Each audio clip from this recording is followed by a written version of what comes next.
Welcome and good evening, Marais. How are you? Very good. Thank you, Tom. Great. Thank you for joining us. Before we get into the questions, I'm sure everybody on the screens can see Marais' illustrious CV. 4 ICC Men's Cricket World Cups, including the 2019 final at Lord's, probably one of the best games of cricket ever witnessed. 2 ICC Men's Champions Trophy tournaments, including the 2017 final between India and Pakistan. That must have been electrifying. And 7 ICC Men's T20 World Cups, including the 2021 and 2022 finals. And the 3 ICC Women's T20 World Cups that Marais stood in, he was in the final of all 3 of them. So Marais, congratulations on an amazing career, and you've been an inspiration to many of us. We're going to open up the floor for questions from anyone and everyone. And I'm going to be sneaky and steal in the first question out of a maximum of 20. And I'm going to ask you, it might be on the screen, but which would you say is your favorite match of all time? When was it and why? I'm trying to get my camera on, but not successfully yet, I think. Yeah, there isn't just one. I suppose if you're involved in nearly 400, it's difficult to pick one. But yeah, 2019 World Cup final at Lord's was obviously very special. It was an amazing match, but for a more personal reason, becoming the first South African to be on field in a World Cup final made that special for me. Plus, my family obviously being there made that moment so much more special. So that one, and then the 2 men's 2020 finals in Dubai and Melbourne. Melbourne having 87,000 people at the MCG. You can imagine the atmosphere. A good thing maybe was that England dominated that final, which silenced the Pakistan support. But early in that tournament, I did India-Pakistan, which had 91,000 people, and we could not hear a thing. So a lot of guesswork based on years of experience in that match. Great stuff. Thanks for that, Marais. And I'm sure many memories that you'll remember for the rest of your life. Abdullah, have you got one question for Marais before we look at the hands up in the meeting room? Tom, I'm going to forfeit my question. There are millions of hands up. I'm going to give the opportunity to the others. Good evening to you, Marais. Good to see you and hear you again. Hello, Right, Abdullah, since I'm displaying the screen, if you could please go into the meeting room and facilitate the Q&A with the hands that are up. Thank you. Yes, Tom. First hand raised is Tabiso. Tabiso, can you unmute your microphone and you can switch on your camera if you want to and ask Marais your question.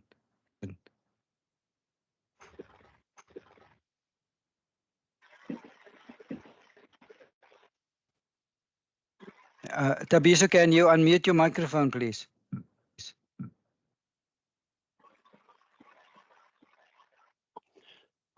So, Tom, can you hear me? Hi there. Go ahead. Yes, Tabiso, we can hear you. Go ahead. Okay, cool, fantastic. Okay, my first question. I would like to ask a question regarding when you are umpiring.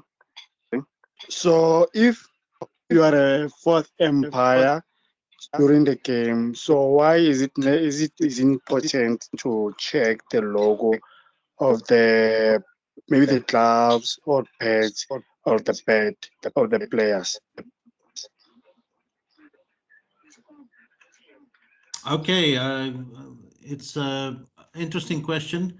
The ICC has got guidelines set. It's all about too much advertising, and they don't want to make the players sometimes look like maybe a Christmas tree with full of decorations. So yeah, they've given guidelines, and it's the duty of the fourth umpire and the others, if they see any breach, to report it, and then report it to a gentleman in the Dubai office, who then acts on it and sends a notice to the players.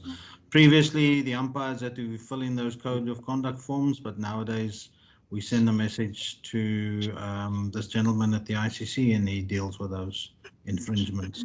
There's also special regulations for ICC tournaments where players may not have any logos on their bats, because they could be advertising a product that is opposite to the ICC sponsors. So those are the reasons for those regulations.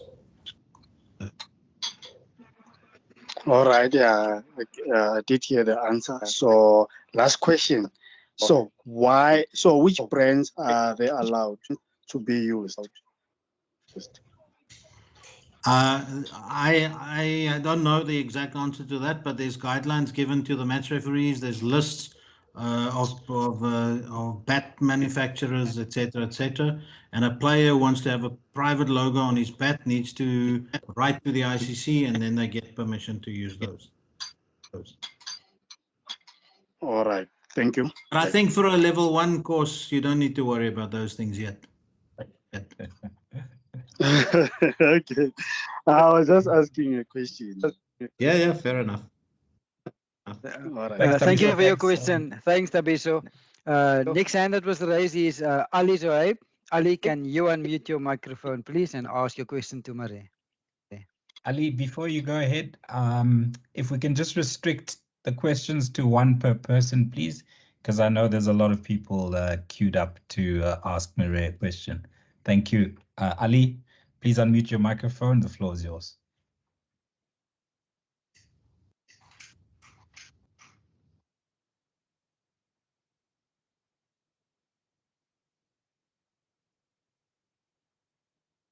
Ali, can you unmute your microphone? Can you my microphone?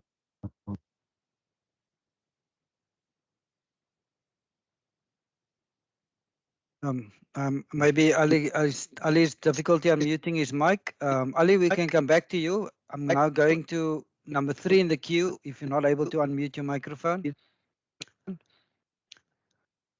So number 3 is Dick Vijay. Can you unmute your microphone, please? Yeah, sure. Just want to make sure you can hear me, Marais. Yeah, we can hear you loud and clear. Thanks. Yes, I can hear you. Marais, nice meeting you. A lot of regard and respect for all the job that you've been doing. I follow your work, and you were incredible especially in the 2019 World Cup final along with Kumar Dharmasena.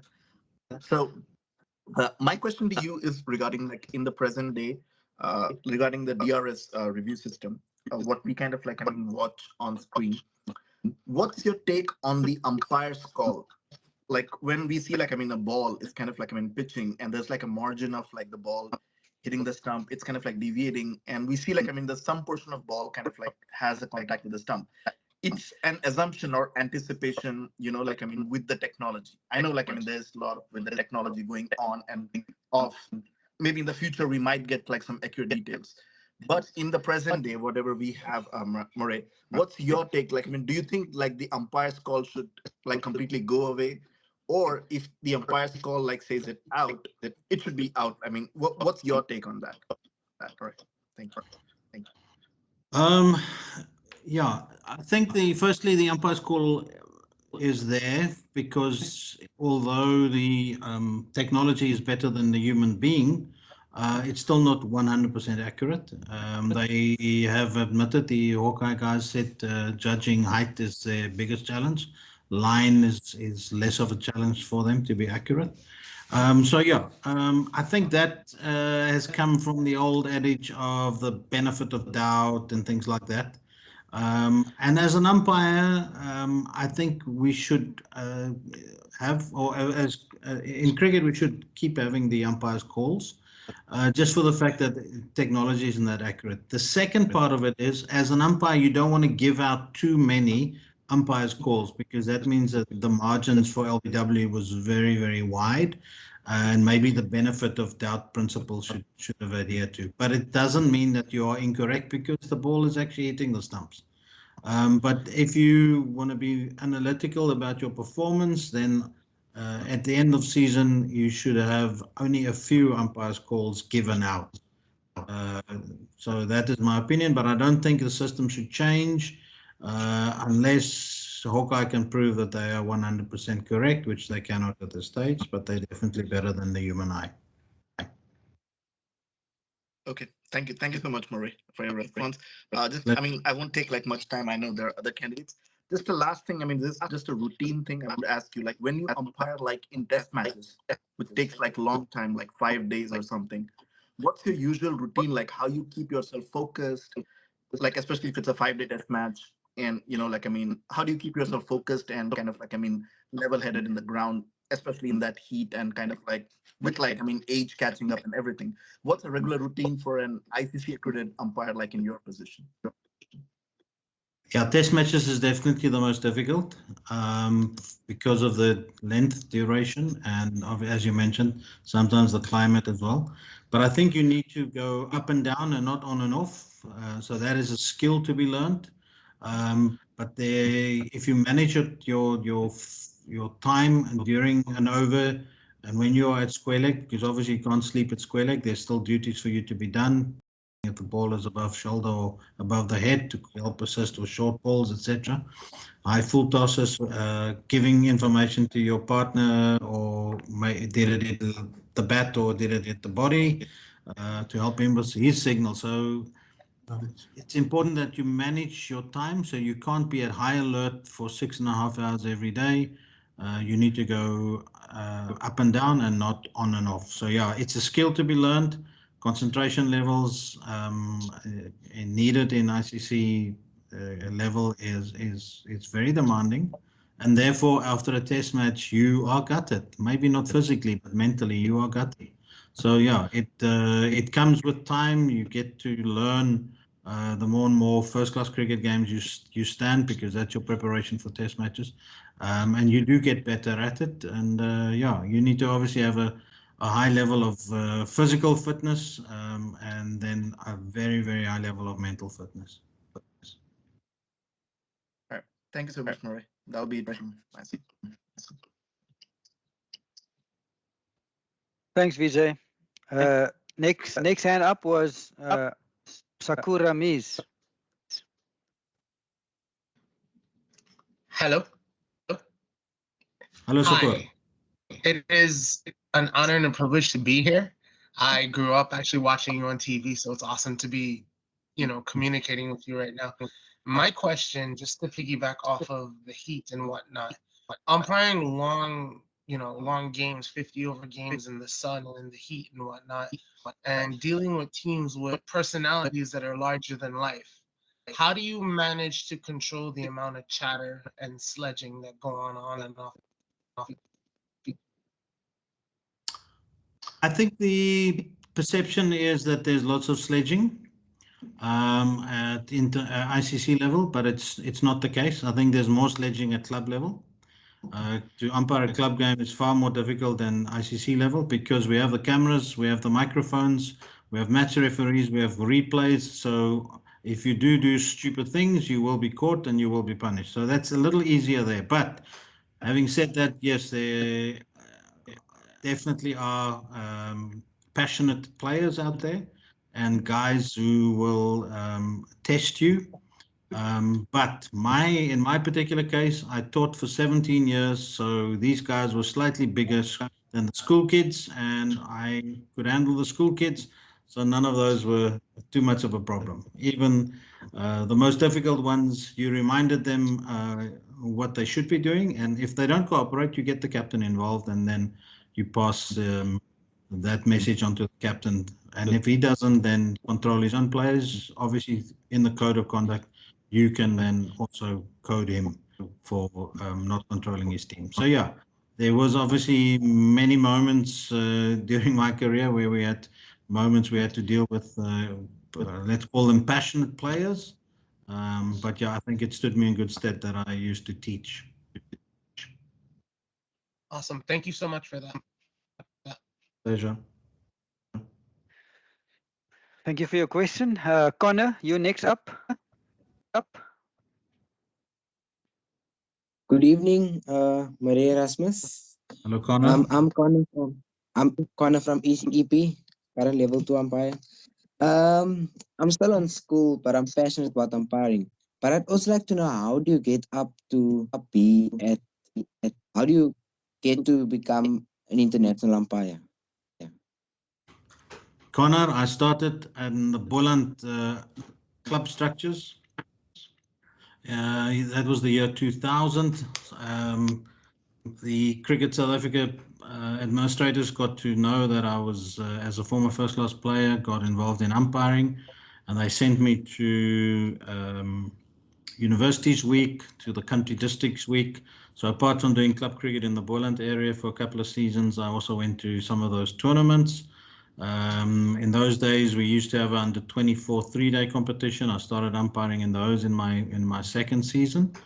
And then by the third season, it was actually during the 2003 Cricket World Cup, I managed to make my first class debut when they organized a match between the rest of South Africa and South Africa A, and that was to keep all the guys that's not involved in the Cricket World Cup active.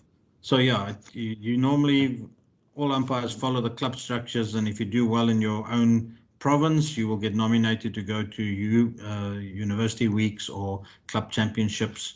I think the club championship is still the tournament that the highest level tournament before first class cricket. I managed to skip it and never went to a club champs, and they just put me on the first class list after 3 years. So I was lucky there that I skipped one of the levels. But it's very, very important that you do go through those levels and take it slow. Because even though I played for 9 seasons of first class cricket, there's so many umpiring skills that you have to learn. Just because you know the game doesn't mean you will definitely be a good umpire. But you need to get a technical law knowledge, which you can then apply in situations. But I didn't know all the technicalities of law. So that was very, very important to go through that phase. And I don't think it should be too quick. It took me 10 years to become a test umpire, 6 years before I became an international umpire, but 10 years before I became a test umpire. So yeah, you need time to learn your skill, and maybe the 10,000 hours is very applicable. Yeah. All right, thanks, sir. I wish you all best on your future journeys. Thank you very much. Thanks, Connor. Colin, you next up. Over to you. Unmute your microphone. Colin, can you unmute your microphone, please? Hi, Tom. Hi, Abdullah. Hello, Colin. Hi, Colin. Long time. How are you?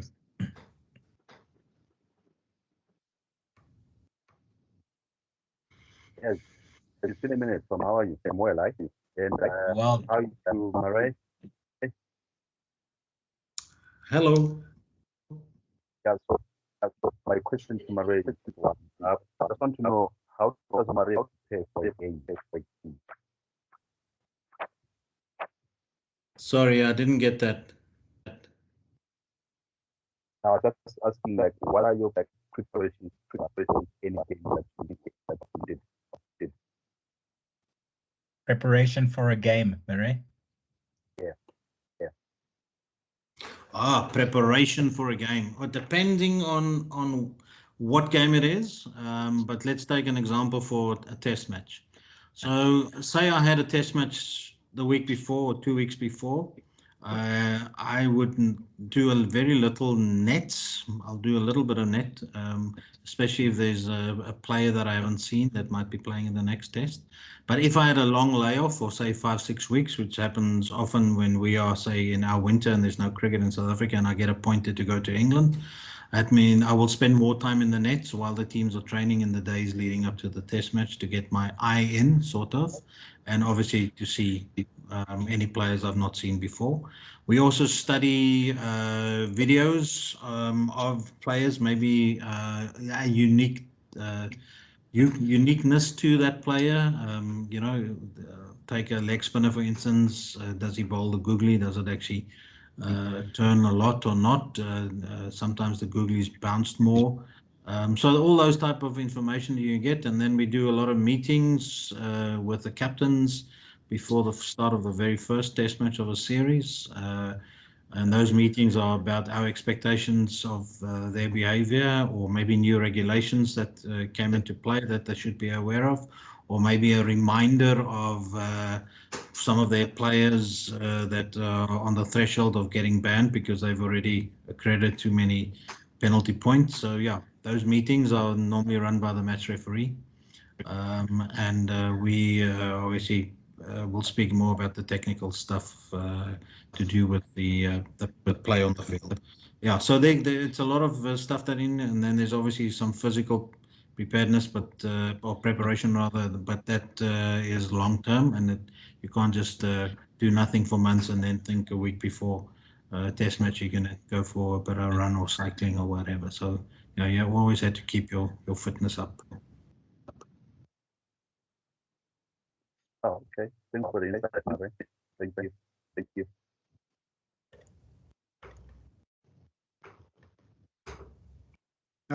Thanks, Colin. Next up, we're gonna go to Ali. We had issues with your microphone earlier, but so Ali, over to you.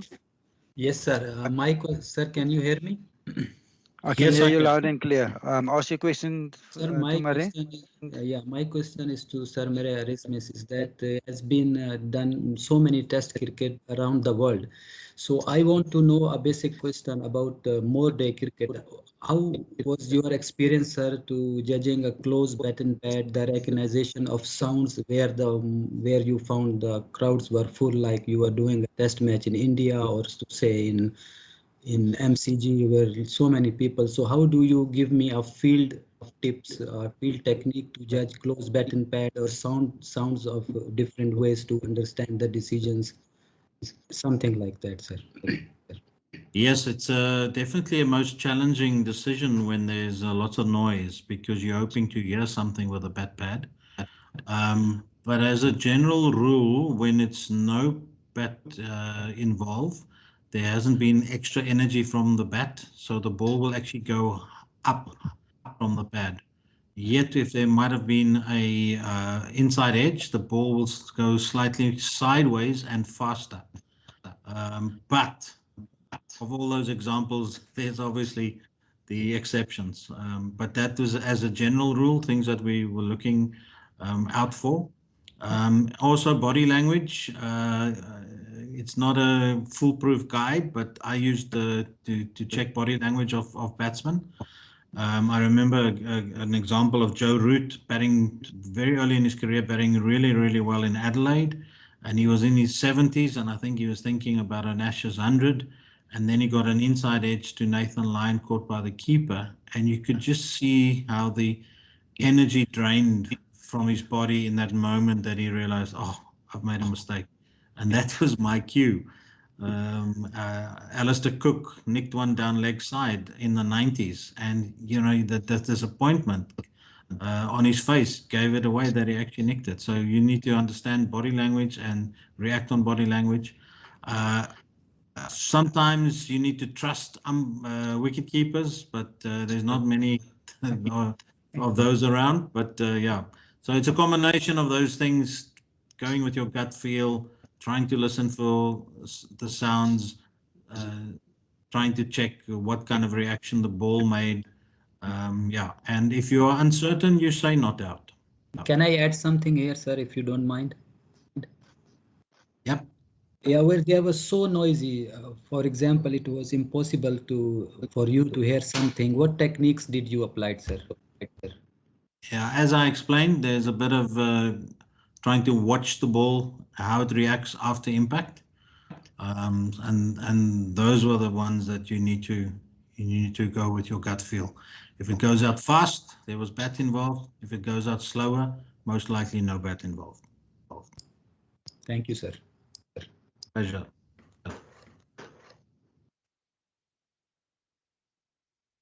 Thanks, Ali. Next hand up was Akas Ram.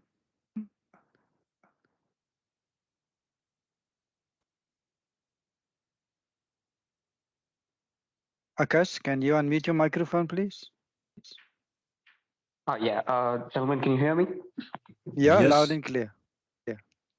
Yeah, good evening to everyone. Hi, Marais, it's a privilege to speak to you. So my question for you today was, like, when you initially started out as an umpire, what were the challenges that you faced and how did you overcome them? Or what were the practices that you instilled in your routine or in your practices to overcome these challenges? Sure, yeah. Initially, it was when I started umpiring, it was time management because I was still working full time as a teacher. So that was a challenge. But then I did 3 or 4 years of first class cricket while still teaching full time. I had to take time off at school, but still you have to do all your duties and catch up with school and academic work, and most of those cases it's the family then that actually loses out, because work is work and umpiring is umpiring, and then the family comes last. And luckily for me, in 2008 I decided I'm going to give this a full go, umpiring, and I quit that job. So time initially was the constraint, but more in of an umpiring perspective, there was you will go through your career as an umpire similar to a batsman. A batsman will not score runs every time, and an umpire will not feel comfortable at all times. There were times in my career where I just saw the ball as so easy and everything is in slow-mo, and there were other times in my career where I thought, where's the ball? You know, in that moment, and your confidence could drop or your confidence could be up.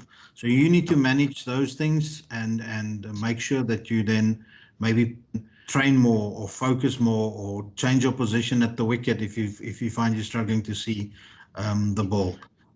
So those, don't think this is an easy job, that it will always go well. It is exactly like life. You will have your tough moments, but yeah, just stick to your basic principles and you will get through it. All right, thank you, Marais. Thanks for sharing that. Pleasure. Thanks for your question, Akas. Louis Duplessis, you're up next. Hi, Marais. I was going to ask you about the highlights of your career, but Tom beat me to that. So let's move to the other end of the scale. Do you mind sharing one or two of your most embarrassing moments or otherwise funniest moments of your career? How long have we got? I have all night. My son is on the call as well. He needs to go to school tomorrow, but I have all night. Louis, yeah, as I just said during my previous answer, the umpiring is like life, and you will have highs and lows. I can tell you that when I got promoted to be on the elite panel, before that I only did 2 test matches, so got promoted after only doing 2 test matches. So I thought, I am the bee's knees. I've got this thing totally under control, and I went to Birmingham to umpire England versus Pakistan, and I played cricket in Birmingham, so all my buddies are sitting in the pavilion. And on day 1 in the first session, I had 3 appeals and I made 3 errors. And now you think, oh my goodness, this is day 1. Where is day 5? This is going to be a very, very long test match. Yeah, so to get yourself out of that position and then, you know, survive for 14 years, firstly, after having a start like that. But that particular game, I had 0 out of 3 and I ended up 27 out of 30. So the next 27 I got correct, and I trusted my gut, and the match referee wrote, after a very slow start, Marais made a remarkable recovery. So yeah, those moments, you learn a lot about yourself. You learn a lot about yourself when you have a very difficult captain or player. And then sometimes you might question, did I actually do this in the right way? But eventually, with experience comes those, you can handle those situations better. But even as a vastly experienced umpire, then you get incidents like the Angelo Matthews timed out, and you think, now you have to be so calm and you have to apply law because we cannot ask the captains anymore. And then you think, this is crazy. This game is just crazy. So yeah, I've been involved in many of those ups and downs. Luckily, there are more ups than downs. Thanks for that. Pleasure. Thanks, Louis. Next up, Mohammed Manga, you're up next.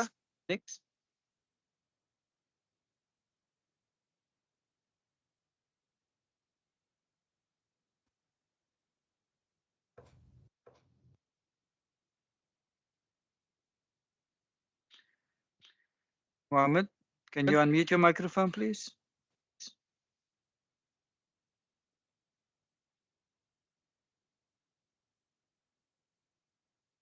Okay, Mohammed, we'll get back to you. Rajib Roy, you up next. Yeah, hello. Good evening, Tom. Good evening, Marais. It's a pleasure, to be part of this session. I'm from India. Grew up watching David Shepherd and Dickie Bird, and always had a tremendous respect and adoration for the umpires all along, and that's one of my passion also. Although I work in a corporate, I do it for small office tournaments and all. But just wanted to know, we had the technology, say for the last few years or a decade, you may say. Before that, it was purely the umpires who, we trusted, and we had to rely on their judgment. And it's a very tricky thing, when you take the judgment, normally nowadays also, when a particular LBW decision is made or an LBW decision is deemed to be correct, that's how you more or less, very good umpiring, though the commentators also say very good umpiring. So do you think, those technical decisions like an LBW call, when you get it correct without consulting the third umpire or without a review, those are some of the yardsticks of very respectable umpires, or it covers the other qualities also, like how you get along with the players, how you get along with the administrators and all that, because the respect comes, I think, from all the quarters. That was one of my question. And another one is that, say for a particular test match, when you have 5 days to work on, like your fellow umpire or who would be your co-umpire, do you know it long beforehand, or you know it a day before the test match starts, or how does that work? So these two are my questions, please.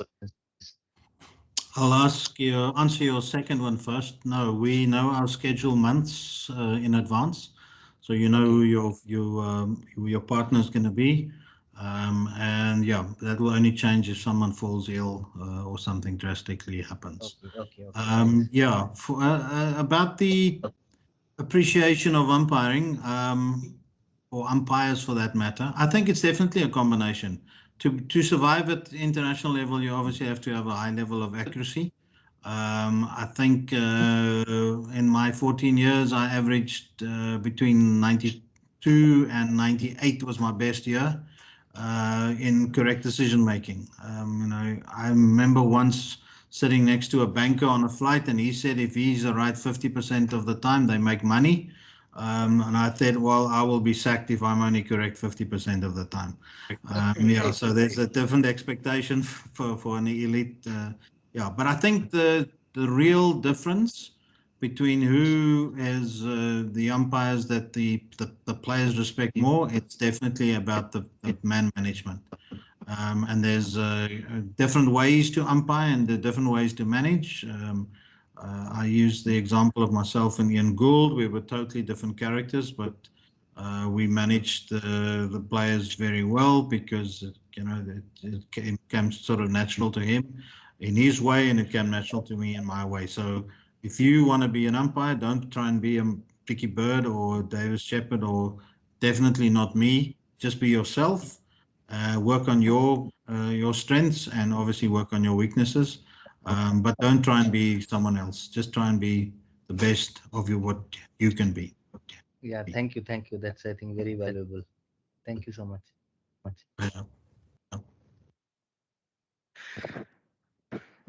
Thank you so much for your question. Marais, only 3 more hands left. First up is Faisal, then Graham, and then Elisa. So Faisal Karim, you up first. Unmute your microphone and ask your question to Marais. Good evening, gents. To get back to the course material, it mentions that you can have maximum of 11 players. What's the minimum amount you can have to start the game?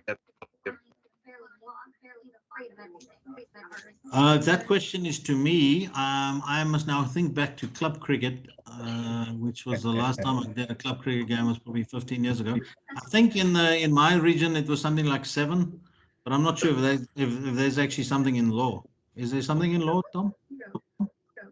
No, there's nothing in law, Marais, but there is in some playing conditions, definitely for club cricket. There wouldn't be in international cricket because you always have a full complement of players and substitutes.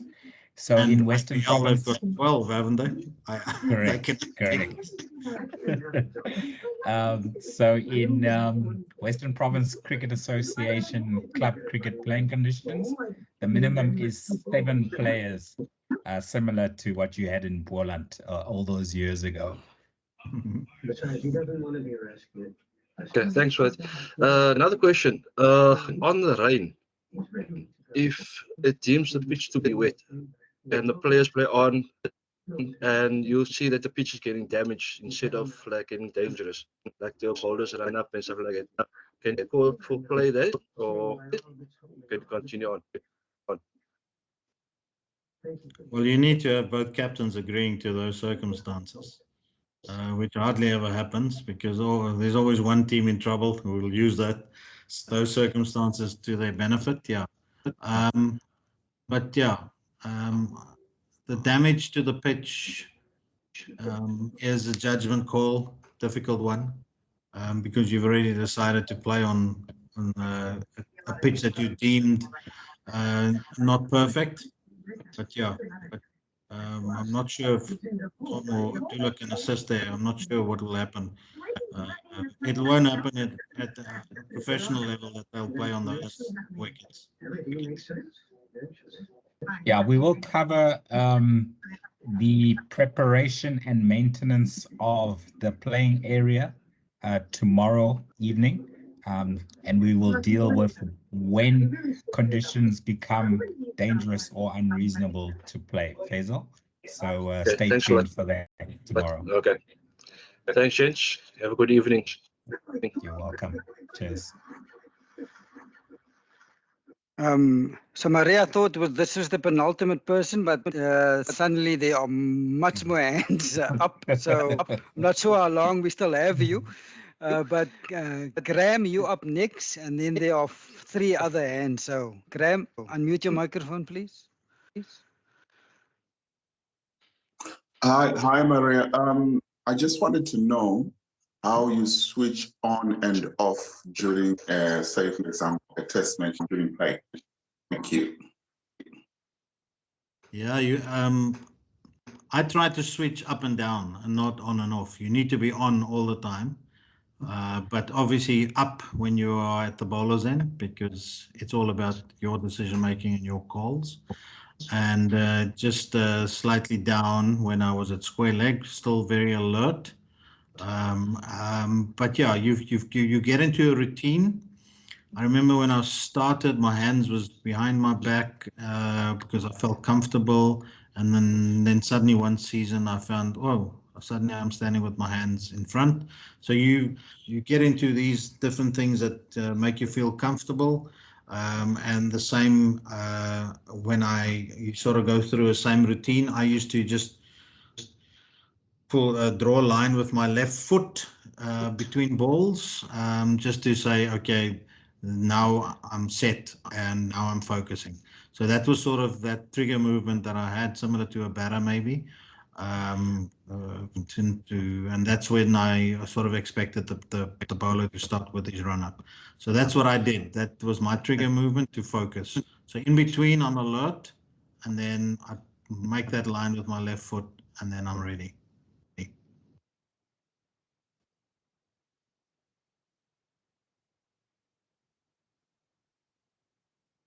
Thanks for your question, Brilliant. Graham. Thank you. Yes, thank you. Thank you. Okay, next up is Elisa. Elisa, can you unmute your microphone and ask your question to Marais, please? Good evening, gentlemen. Hello. The closest, I'm just thinking, being an umpire and having to stand a ODI, it's 50 overs a side. The closest I got was in '97 when I played as part of the SA women's team to England. We did attempted a 3-day test, and fielding for that whole day, my feet were killing me. How do you do it as an umpire, actually standing for so many overs? I'm so surprised you asked this question, because if you look at the photo, you can see I am a specimen. But I always just think, how do you guys stand for so long? Good shoes, good shoes, vital, and a good hat, and obviously the sun cream. But yeah, your feet, my feet got used to it. If I had a layoff, maybe that first day, feet felt a bit sore, but I was lucky that I didn't really get backaches or anything like that. And even though I didn't look it, I always maintain a high level of fitness. But as I said earlier, mental fitness gets you through those things, because in a test match you go up and down and you make errors and you have to deal with things. So those are all challenging moments. They sap your energy. And I mean, I was lucky enough to obviously do many Ashes test matches, and many test matches India were involved, and they was especially high profile. And all the things that happens around it, and then your body obviously knows you're in a battle, and all of that saps energy. It is just amazing. You know, you go do a first class game at domestic level, and you're not as tired as you are just from the mental difference. And it's no disrespect to that. It's just as challenging to make decisions at first class level, sometimes even more, because the wickets are not that great, and sometimes the techniques are not great. So you're probably more in the firing line than some international games. But just from a mental point of view, that was really draining. And I think the feeling is the greatest feeling in umpiring is when you walk off after a test match and you've had a good test match. That is just exhilarating feeling. Okay, excellent. Thank you, guys. Thank you. Thanks for your question, Elisa. Marais, 3 more hands. So 3 more questions. Sandeep, Julian, and then lastly 4917. Sandeep, you're up first, and we'll end off with 4917. Oh, thanks. Thanks for giving this opportunity. Hi, Maria. This question is, so this, hope you can hear me, right? Yes. So I'm curious to know what was your take on the final 2019 World Cup, where Dharmasena has given an extra run to England that cost the World Cup to New Zealand. Firstly, it wasn't just Kumar. It was a team. It was a team decision, because at the time we didn't see that they didn't cross when I think Guptill was the fielder when they threw. So we had the understanding that they did cross, and therefore we gave 6. But that was the incorrect call. Now, I wouldn't say it cost New Zealand the match. It might have, but I know that Trent Boult caught a 6 and stepped on the caught a catch and stepped on the boundary for 6. That could have been avoided. Many other things could have happened. So yes, we made a mistake. There were mistakes made in that game by players. So yeah, I don't feel bad about it. We made a genuine call in that moment. It's disappointing, but that's life. It happens in every game. Some team got 287 today. I don't think those bowlers are feeling great today, and that's cricket. You know, there's ups and downs, but yeah, that's still the highlight for me. Even though Yes, we made quite an error in that game, but it was a genuine mistake, and those things happen. Okay. Yeah. Well, yeah. Thanks, Maria. Thanks for sharing. Thanks for your question, Sandeep. Marais, the penultimate question for this evening is Julian. And before we go to lastly 4917, Julian, can you unmute your microphone and ask a question to Marais, please? Good evening, everybody. Marais, I heard you talking about your last club game. If I remember correctly, your last club game was at Western Province. Yes, it was between Tygerberg and Northern Goodwood. It was a special occasion for the late Ronnie Pulowski. So I just needed to rectify you on that one. Thank you, Marais. Enjoy the evening. It was a special day because Ronnie Pulowski assisted me in preparing for my entrance to first class cricket exam. And as you guys know, the entrance percentage or the passing rate is 80%. And we wrote a mock exam a week or two before the date that was set for the exam. And I was very busy still at school, still teaching, and I only got 67% for that mock exam. And Ronnie Pulowski wrote on my answer sheet, "Are you serious about umpiring?" So I got a kick up the butt, and 2 weeks later, I made sure that I passed. Great stuff. And thanks, Jules. 4917, over to you. Yeah. Oh, yeah. Sure. By the way, Tabs. Nice to meet all of you guys. Like, it's been fucking fantastic. Like, learning from all of the questions that the people have asked. So, my thing is, I actually wrote a lot of questions, like, to interrogate like the Empire a little bit, but because I am a football fan, I will go back to this thing of hey, when you there was this thing like it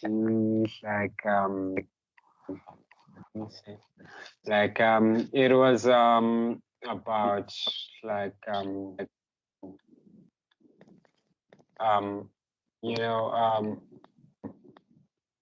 finding. I think we have overrate problem here. No, it's not even that. It's not even that. It is the thing is it's a thing like when you make a call as an Empire, right?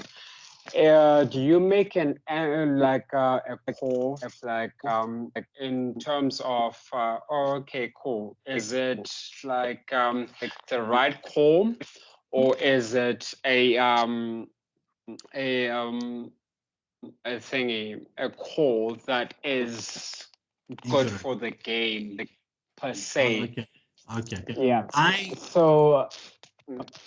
think I get the drift of what you want to ask. I've always said that when you make a decision and it is incorrect, and when the DRS is on and it's on the big screen, I always used to look at the big screen and try and learn in that moment what I got wrong. Did I get it right or did I get it wrong for the wrong reason? Or as an example, I heard two noises thinking it's pad, but it shows that it's pad. So at least I got the two noises right. So it's not a bad decision. It's incorrect, but it's not bad. And then sometimes you make a decision and you think afterwards, what was I thinking? Those were disappointed. And you disappointed. So as an Empire, do you have regrets? Making a decision, you're like, yo, maybe this was in the moment and maybe it was not the right one. Yeah, no regrets, because in that moment, I made a genuine, honest decision. And yes, sometimes they were wrong. and I went to bed in the evening and I had no issues. And that was always my philosophy. I give it my best out there. Yes, I will make a mistake, but I never deliberately, made a decision either way. I just made it in that moment with the evidence I had, and luckily most of them were correct. Okay, last question from me before I just turn off. When people are like appealing to you incessantly, have you like ever or have you just seen a situation whereby like, yo, this is an incessant and like not like a proper like appeal, Yeah, and then you like, yo, bro, you guys are trying to abuse me, like in a sense. If you feel that they're trying to intimidate you, then you get the captain and you speak to them about excessive appealing. Also make sure that they only appeal once in that moment, not umpire, and all that nonsense. One appeal is good enough, and once you say not out, then they should stop. I once had a test bowler from Australia who said, "Can I not keep appealing until you give it out?" I said that will be practical, impossible, because I've already said not out. So, but that was a fast bowler's intelligence coming out. Oh, shit. Thank you so much, man. Pleasure. Like the thing is, I kind of got like thanks 4917 Marais. Thanks, guys. There's just two more hands. One That's hand fine. was raised since the beginning. You had issues with the mic, and then lastly we'll go to Sandeep all the way from the USA. So Mohammed Manga, can you unmute your microphone and ask a question to Marais, and then we'll get to you, Sandeep. Hello, sir. Oh. Yes, greeting you guys from the Gambia. Gambia, oh, fantastic. Yeah, I have a question concerning about the umpire. Yeah, like for the square leg umpire, can a square leg umpire able to change or rectify the decision of the strikers and bowlers and umpire? That if the standing umpire make a decision, which is not something authentic, but seen by the square leg, because I normally have some issues concerning that with the some square umpires. They don't have the financial right to assist these standing umpires to decision. Yeah, the line was a little bit difficult, but I think I understood that sometimes square leg umpires get involved in the bowlers and umpires decision. Tom, is that correct? Yeah, that's what I made of it as well. Okay, so I would say that, yeah, for an LBW decision, some umpires look at square leg to maybe give an indication if there's any bat involved, but it's your decision, and that's a challenge. Where a square leg umpire can get involved is an umpire have given out someone, say, caught behind, and he saw that the ball actually bounced. Then you need to get involved as a square leg umpire. Because your colleague might have been unsighted and didn't see that. So you can't just let it go because you have information that he did not have. So in that sense, it's definitely about teamwork. But yeah, he can't overrule LBW decisions and things like that. Hopefully that's not what happened. Okay, thank you, sir. Thank you. Thank you. Thank you. Thanks for your question, Mohammed. Marais, last question all the way to the USA. Sandeep, can you pose your question to Marais? Over to you, Sandeep. Thank you, Abdullah, for this opportunity. I hope I'm audible. I apologize for any background noises coming because I'm on the business travel. I'm at the airport, so and this question might have already been answered, Marais, but I was through the security and all. I might have missed that. But the question is, what was your routine and the recipe of success when it comes to the decision making when it is coming, when the bowler is in his bowler's stride. What was your routine, and what you would suggest to your fellow umpires?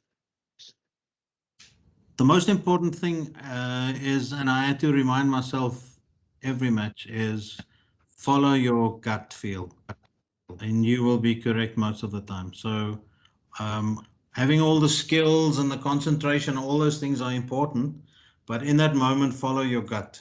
And then sometimes I was very frustrated because I sort of thought not out for a reason, or thought out for a reason, and then I went against my gut feel. And that was very frustrating. But if you can follow your gut and base it obviously on all those other skills that you learn through umpiring more and more in matches, and I think this is very important for someone who starts his umpiring journey like most of you are now. Don't expect to start this week and in 2-3 months be a professional umpire. It doesn't work that way. It is a long process. I was lucky that I got lots of opportunities. It still took me 6 years before I did an international T20 and 10 years before I did a test match. And I know guys like Billy Doctorow, took him 20 years to become a test umpire from the first match that he umpired. So be patient, learn your craft, learn your skills, get the experiences, and then your moment will come. So very best of luck to all of you. And just tell me, Sandeep, do you live in Dallas maybe?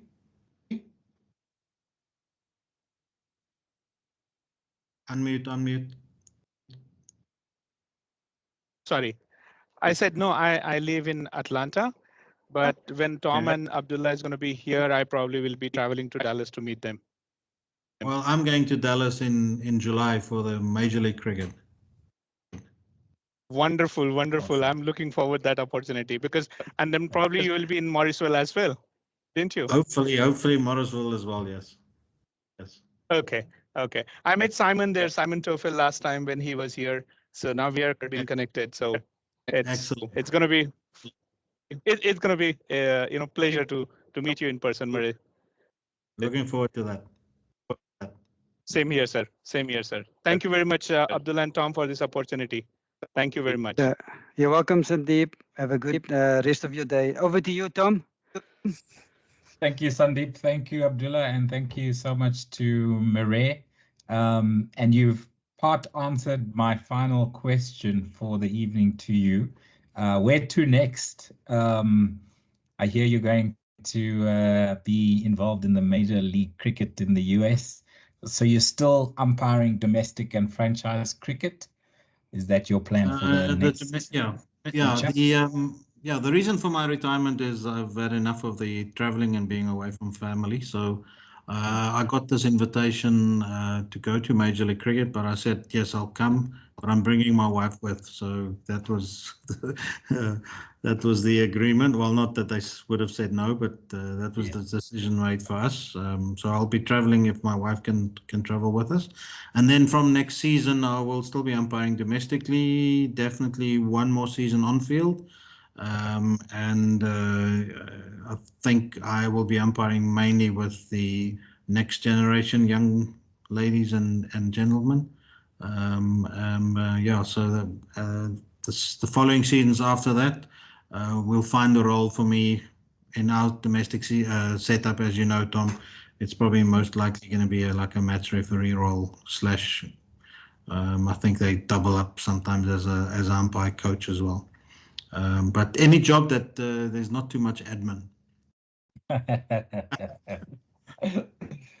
Great stuff. Thank you so much, Marais. Enjoy your retirement from international cricket, and we look forward to still seeing you on the domestic scene here in South Africa and a few franchise tournaments around the world, perhaps. Enjoy it and stay blessed. Thank you very much, Tom.